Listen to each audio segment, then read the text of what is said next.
Chers frères, bonjour.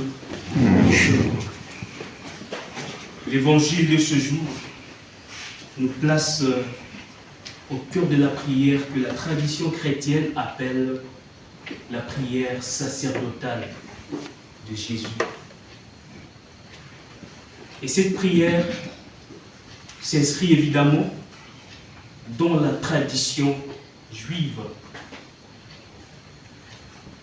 Dans cette tradition, il y avait une fête qu'on appelait les Yom Kippour, ce qui signifie le grand jour du pardon. Et c'était la fête de l'expiation. C'est-à-dire que ce jour-là, un bouc était chargé des fautes d'Israël pour être envoyé au désert.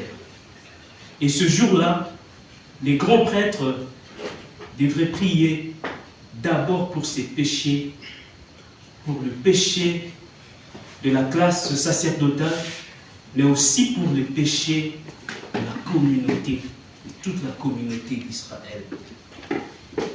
Et cette prière de Jésus, dans toute sa structure, dans toute sa posture, s'inscrit dans cette tradition, au cœur de cette fête juive, les Yom Kippour.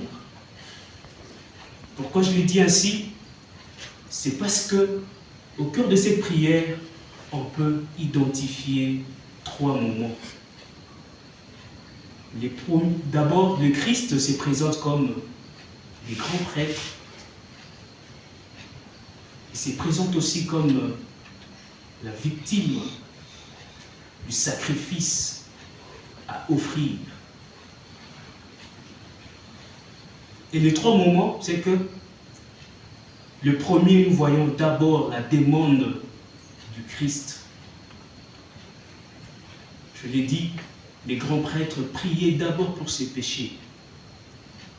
Et dans ce premier moment, le Christ prie d'abord pour lui-même. Et qu'est-ce qu'il demande? Il ne prie pas pour ses péchés parce que le Christ n'a jamais péché, nous le savons. Mais ce qu'il demande, c'est qu'il demande la glorification auprès du Père. Et en demandant la glorification, le Christ demande en réalité d'entrer fidèlement dans les desseins même du Père, d'entrer dans l'obéissance à la parole du Père, d'entrer dans ce qui a été tracé à travers la mort et la résurrection. C'est cela la glorification que demande le Christ. Et ce n'est pas pour rien que les textes commencent par « à l'heure où Jésus passait de ce monde ». Il dit « Père, l'heure est venue, glorifie ton Fils afin que le Fils te glorifie. » L'heure est venue. Et nous ne serons pas étonnés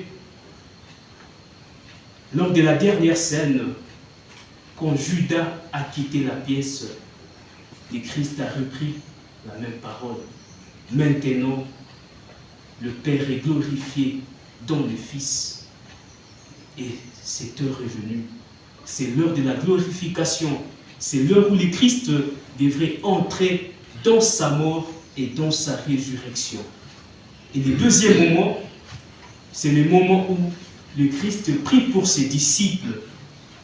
Il les appelle des consacrés. Des consacrés, pourquoi? Parce qu'ils ne sont pas, ils sont pris, ils sont mis à part. Ils sont mis à part. Et dans la tradition chrétienne, le mot consacré a deux sens. Le premier sens, c'est évidemment le sens d'être mis à part. Et le second sens, c'est celui d'être un envoyé. Et les apôtres sont appelés des consacrés parce qu'ils sont des mis à part pour être envoyés, pour étendre le règne de Dieu au cœur de ce monde. Et le troisième moment, le Christ prie pour ceux qui, grâce au témoignage de ses disciples, croiront en sa personne. Et c'est nous aujourd'hui. Et quand nous croyons au Christ, à travers les témoignages de ses disciples, de ceux qui ont cru en lui en premier, nous entrons dans l'unité. Et c'est là où nous faisons Église avec le Christ. Et au cœur de cette prière, ce qui est demandé, c'est l'unité. L'unité, c'est la fondamentalité même de l'Église. L'unité, je dirais, c'est l'essentialité même, l'essentiel de ce qui fait l'Église. Et quand nous croyons en Christ, nous devons croire en cette unité. Nous devons prier pour que cette unité soit réalisée au cœur de ce monde. C'est la mission que nous avons à rendre. C'est la mission que nous avons à accomplir. Que cette unité soit toujours notre préoccupation pour que le nom du Christ soit proclamé et que son extension, comme nous aimons le dire en Assomption, puisse s'étendre en nous et autour de nous. Le Seigneur soit avec vous. Et avec votre esprit.